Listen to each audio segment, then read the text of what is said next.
Welcome to the Alex Salmond Show. Last week we questioned whether Theresa May could negotiate her emerging Brexit plan past the House of Commons.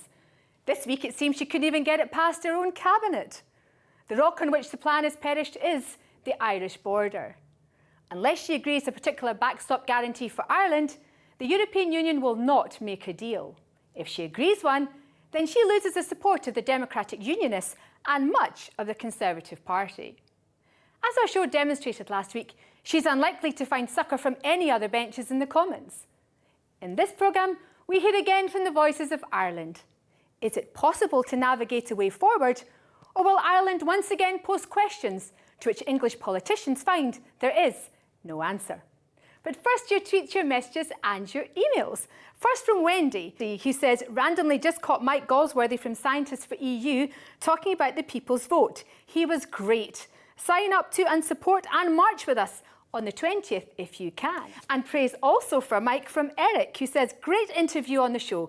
Clear, concise and well answered. Measured and represented the anti-Brexit position superbly, unlike the mostly incoherent pro-Brexit interviews I've heard. Paul, however, is not as pleased. He says, disgusting. Out means out. Not vote again till they get what they want. This shows clearly they're only out there for their own best interests. Lining their pockets is their agenda. Contrarian also says, there already was a people's vote. They voted leave. Finally, Joe says, excellent programme with interesting discussions. It was especially good to hear the position of the DUP being stated. Now, in last week's show, top Democratic Unionist Sammy Wilson flung down the gauntlet to the Prime Minister in no uncertain terms. Sammy Wilson, Arlene Foster, in a memorable phrase, said the DUP have some blood-red lines on Brexit. What are they? Well, the main line, and we have spelt this out from the very start of this process, is that the United Kingdom as a whole voted to leave the EU, and the United Kingdom as a whole will leave the EU. And if there are any attempts to leave Northern Ireland languishing in the stifling embrace of Brussels, then we will not be voting for any deal which consists of an arrangement such as that. The Prime Minister, I think, dropped the ball at the very start, because she accepted that there was a problem with the Irish border, instead of kicking back and saying there isn't a problem, there doesn't need to be a problem. We can find ways of monitoring trade across the border, collecting taxes if they have to be collected and everything else, but she didn't. And of course, that's why we're now at the impasse that we are. And you look at many times the government has moved its negotiating position to accommodate the demands of Europe. And it's impossible then to do a deal with someone when you show such weakness. And I mean, I think that the Prime Minister has at this stage now got to consider, does she dig her heels in? Does she even take back some of the compromises she's already offered to the EU and say, I'll tell you what, we're going to have a fight about this now. And if you don't get this sorted out between now and March, you will finish up paying the consequences. You have German car makers will pay the consequences, French winemakers will pay the consequences, the Irish economy will pay the consequences because it will lose its main market in the GB. Now, we're up for a fight. Fighting talk there from Sammy Wilson. Now, bar one single independent unionist, all of Northern Ireland's MPs sitting in the Commons are Democratic Unionists. This is because it has been the long-standing tradition of Northern Ireland's second largest party, Sinn Fein, to abstain from sitting at Westminster, despite the election of 7 MPs. However, there is no such bar on them taking their seats in the Dáil in Dublin or in the European Parliament. Speaking earlier this year to Alex, Sinn Féin leader Mary Lou MacDonald explained their stance on abstentionism at Westminster and their approach to Ireland in Europe. As a new leader of Sinn Féin, when you look at the strong influence, the decisive position that the Democratic Unionists, with only a handful of MPs now have in the House of Commons, are you tempted to reverse the abstentionist policy and make a foray into the Palace of Westminster and upset the Brexit apple cart? No. We don't take our seats. We continue in that tradition because for us, Irish political decisions are to be made rightfully in Ireland for Irish people. 30 years of troubles, 20 years of peace. But of course now a Brexit process, which some people believe is a fundamental danger to the peace process. How do you evaluate that danger? Brexit and the Good Friday Agreement are mutually incompatible. You cannot have Brexit, you cannot have a forcing of the north of Ireland out of the European Union on the one hand, and still claim to honour in word and spirit and letter the Good Friday Agreement. It is, in our view, as stark as that. And I listened to Theresa May and I listened to others from the English Tories saying that don't worry about the border in Ireland. Ireland will be fine on the one hand, and then insisting that Britain will leave the customs union, leave the single market and so on. And of course, the reality is that those two positions are completely at odds with each other. I think the Tories have played a very dangerous game. No way can Ireland, or should Ireland, or will Ireland be the collateral damage in the midst of all of that. The idea of reimposing a border on the island is not just economically disruptive, it potentially jeopardises the entire political infrastructure of the Good Friday Agreement. The executive itself in the north and the assembly, the northern institutions, are built on, are premised on the notion of European standards and regulations and law. So this is a big problem for us. Brexit is a disaster, and I would not say that the DUP have what I would understand or consider to be a position of huge strength. I think they find themselves at a particular moment in time with a particular mathematical relationship. Now, don't get me wrong, I think this confidence and supply arrangement between the Tories and the DUP is wrong. I think it absolutely compromises the British government's claims to impartiality or independence. I think it is highly problematic from that point of view. So what are the other political consequences of Brexit? There is provision, of course, within the peace accords for a referendum in Northern Ireland under certain circumstances in Irish unity. Is it your opinion that Brexit Britain makes such a referendum very likely or indeed inevitable at some stage? I think it demonstrated very clearly just how vulnerable the north of Ireland is within the Union. Because let's face it, the people in the north voted to stay. And yet that could be totally disregarded and overruled. A scenario where investment into Ireland, the economic activity right across the island, people born on the island of Ireland who take for granted the fact that they can do simple things like travel throughout Europe. Like, Europe is people's hinterland now. People have grown up with access for education, for work and so on. But even unionist politicians are advising people to get apply Irish passports. Well, precisely. Yes, precisely. Because these are things that people value. I wouldn't go so far as to say that it makes Irish unity inevitable, but I certainly think it underscores the common sense of a united Ireland, the common sense of actually managing our own political affairs and not allowing other forces beyond you to actually overrule and override decisions, democratic decisions made by the people. I think it sets that out very clearly. I was speaking to Mary Lou MacDonald in Dublin earlier this year, but this week she was back in front of the House of Commons delivering a press briefing after a meeting with the Prime Minister. She turned to the subject that one unintended consequence of a no-deal Brexit could be to provoke the conditions for a poll in Irish unity in Northern Ireland. I have to say, Theresa May took to her feet really to say nothing terribly new. I think it's worth remembering that from the outset, when the Article 50 process was triggered and when the negotiations started, everybody accepted, including the British government, that there was a particular case to be made for Ireland, that there is a particularity about the border, about the interests of Ireland North and South, and that there was a common and shared objective to protect the Good Friday Agreement in all of its parts, to avoid any hardening of the border and to ensure no diminution of citizens' rights. Mrs May signed on for that. I'm very unhappy to record that since that time the British government have rowed back on those commitments, and we can only surmise that that is on the say-so of the DUP, a party who do not represent or articulate the view of the majority of people in the north of Ireland who voted to remain. So we've heard this evening Mrs May talk about a temporary backstop, a temporary answer.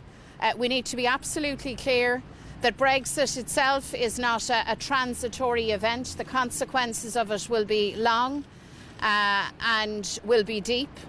And so the backstop arrangement, the answers to the questions for Ireland have to be enduring.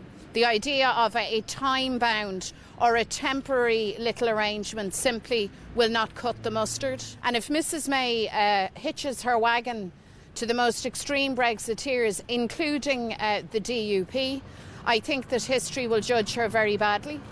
We're now at crunch time. These are times of history. These are times of big decision.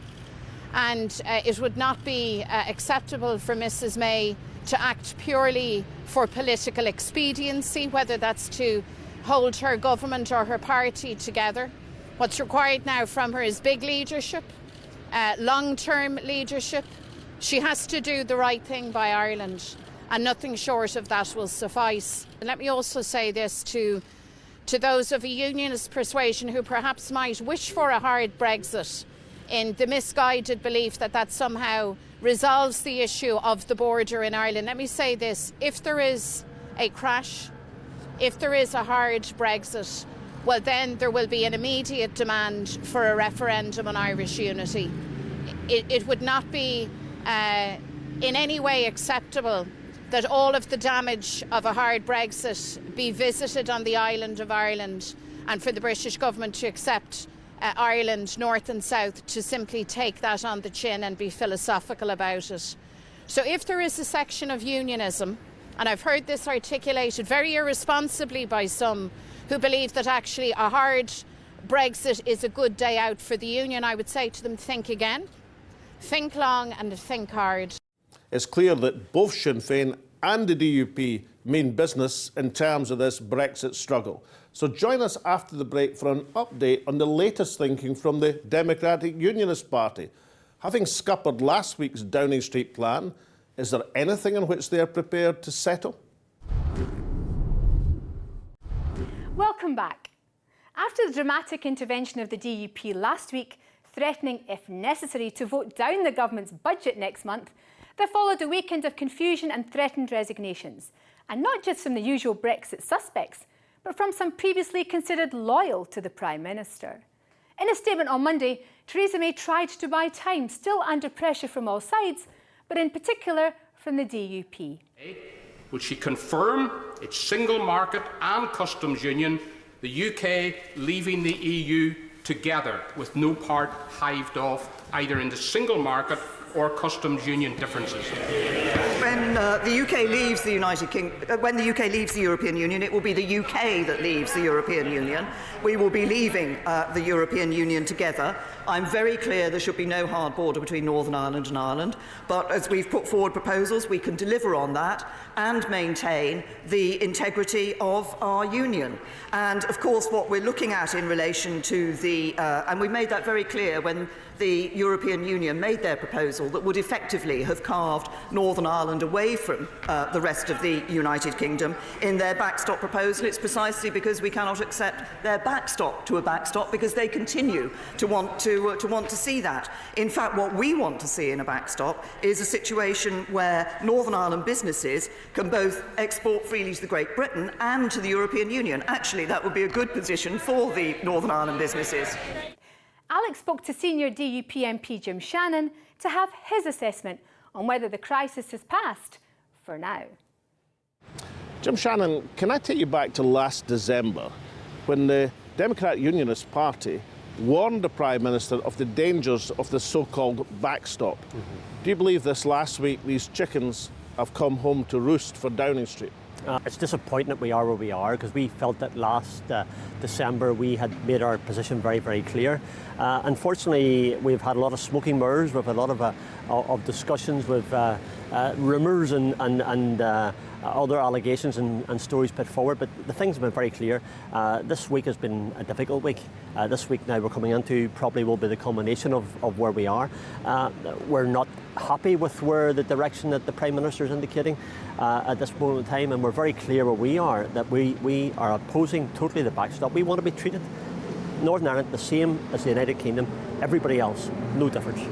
Now, the threat that emerged, or the declaration from the DUP, that you would be prepared to withdraw support from the Chancellor's budget, was that a serious intent, or was that part of a political negotiation? I would say it was serious, because we were dead mad last week. I was mad as a hatter. Told Nigel that last week. The rest of us, when we had our group meeting to discuss where we did on the agricultural bill. Nigel Dodds, the DUP leader. Yeah, the DUP leader. We met as a group last week.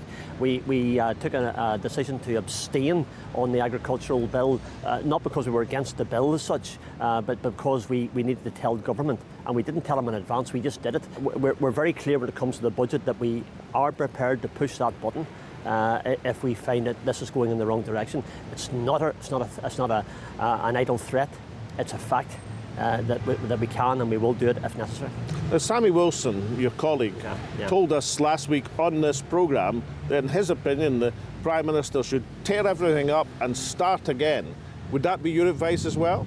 Well, I would suggest to the Prime Minister that if she cannot get a deal with Michel Barnier and the rest of the EU, then we only have one option.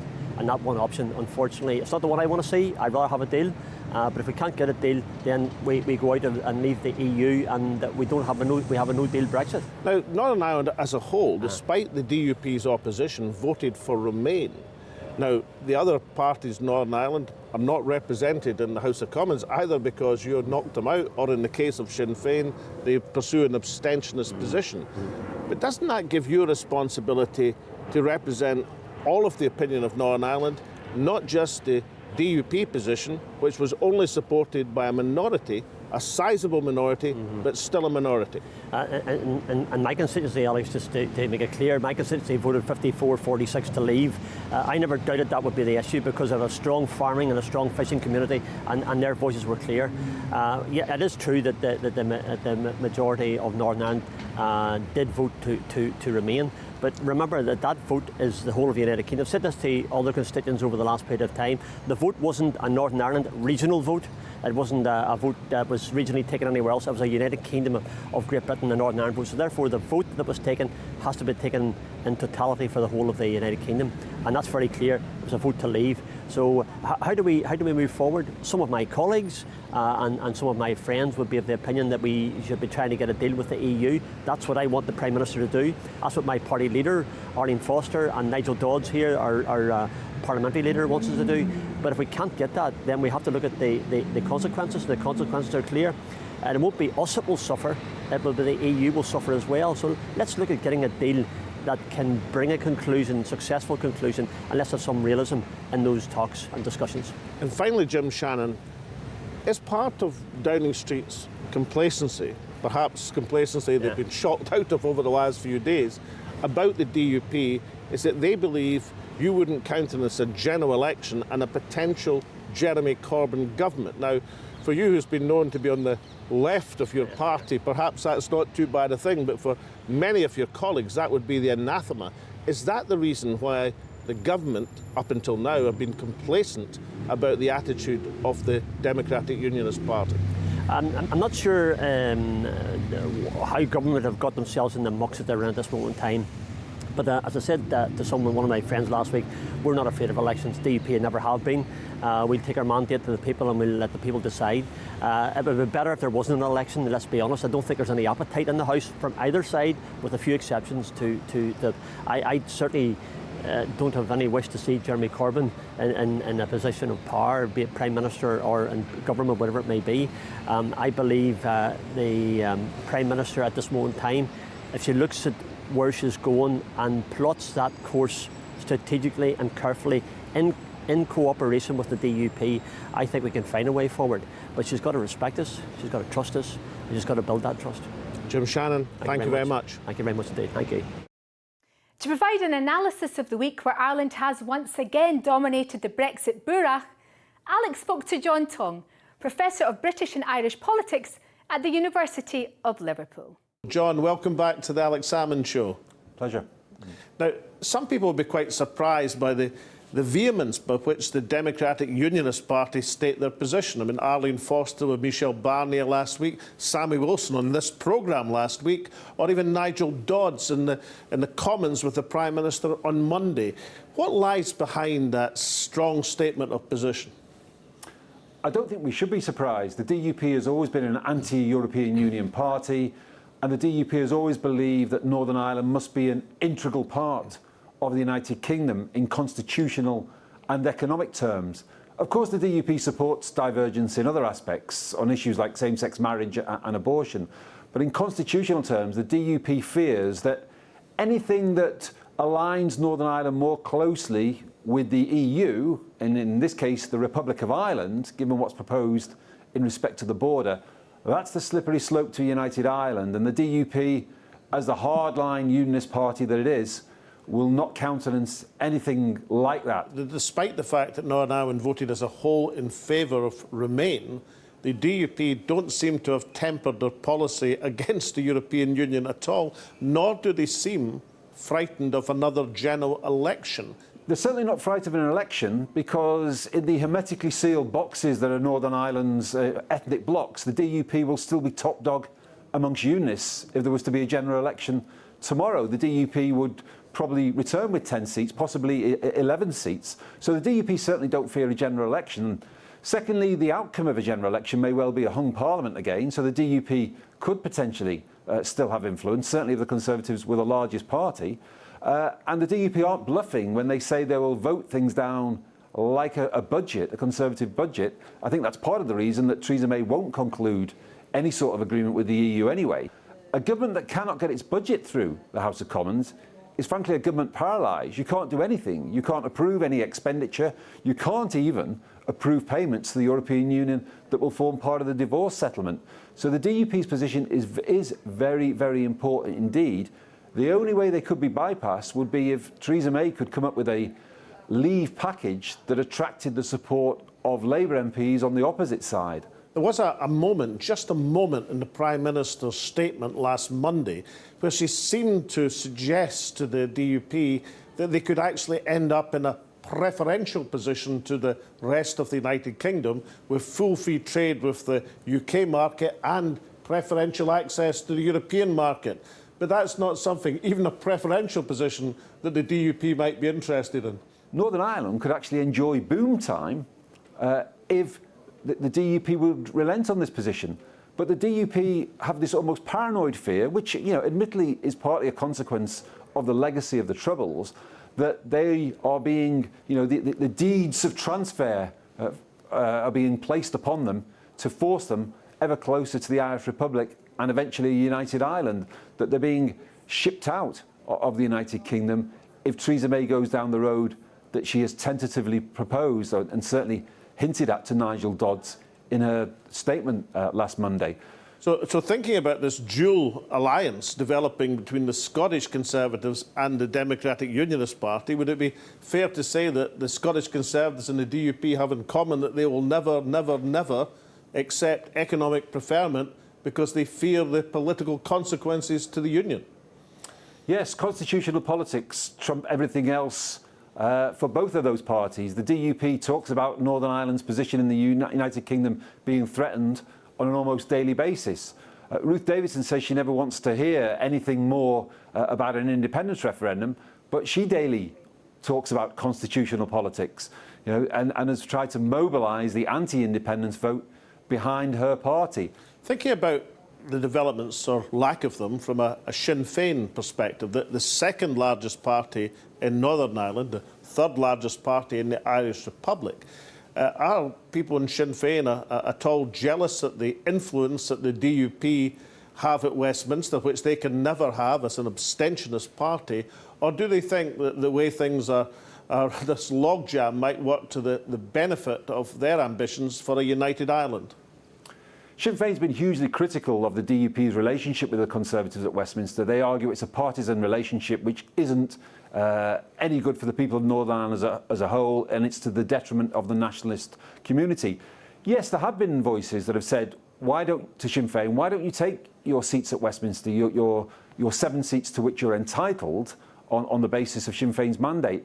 But it's too big a step for Sinn Féin to swear an oath of allegiance to a British monarch. It would be very hypocritical of Sinn Féin to do that. It would also be very divisive within Sinn Féin. You need a 2/3 majority within the party for them to take their seats. So it certainly isn't going to happen in the short and medium terms, if it ever happens. Professor John Tong, thank you very much indeed. My pleasure. In the run-up to last Christmas, Theresa May thought she had cracked the first phase of the Brexit negotiations, only to be pulled up short by her flag of convenience friends in the DUP. It is said that she ignored the advice of her then Brexit Secretary David Davis by keeping her allies out of the loop until the very last minute. The ghost of Christmas past let the Prime Minister off with a humiliating delay, a warning and some ambiguous words on a backstop. It seems unlikely that the ghost of Christmas present will let her off so lightly. The images presented to the Prime Minister for this winter are not appealing. There is no Commons majority for the Chequers fudge or anything that resembles it. The only way to avoid the unpalatable choice between an Irish border and an Irish sea border is to stay in the single market and the customs union. Ironically, there may be a parliamentary majority for this, but it would split the Conservative Party asunder. Meanwhile, to pursue a basic trade deal or Canada Plus might itself go down to defeat in the Commons, and it would represent the final political humiliation of facing defeat on someone else's policy. Conservative MPs might conclude if that's to be the direction of approach, it would be better advocated by someone who actually believes in it. For Theresa May, trapped between a Brussels backstop and some Northern Irish hard cases, life is far from easy. She would be forgiven for believing that things could hardly be more difficult. However, she should remember that the most terrifying spectre in the Dickensian story is not the ghost of Christmas past or present, but the spirit of what is yet to come. Now, if that wasn't enough for the embattled Prime Minister, in next week's show we examine whether there is a further looming Celtic problem for Theresa May. Is the good ship Brexit now steaming towards a Scottish iceberg in the form of a legal case which could blow the European debate wide open? I think the European Reform Group will be choking on their G&Ts. Not only is it their worst nightmare that the European Court that they so despise has delivered it, but it's been brought there by the jocks. Well, it's certainly all kicking off on Brexit. We'll see you next week. And so it's goodbye for now.